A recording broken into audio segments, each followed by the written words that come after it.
क्या हम हमेशा ऐसे ही गरीबी में जीते रहेंगे? नहीं अम्मी, मैं सब बदल दूंगी। बेटा, तुम अकेली क्या कर लोगी?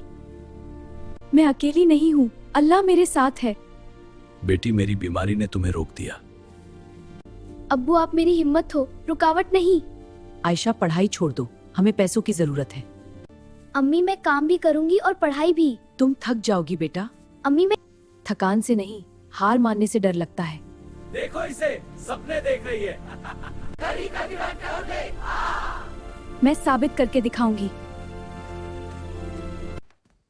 रात को भी जाग रही हो? अम्मी, ये नींद नहीं, मेरा भविष्य है।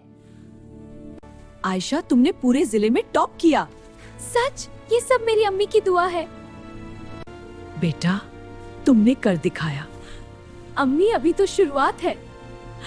डॉक्टर साहिबा, मैं वही आयशा हूँ जिसे तुमने कमजोर कहा था। मुझे तुम पर फख्र है बेटी। ये सब आपके लिए था अब्बू।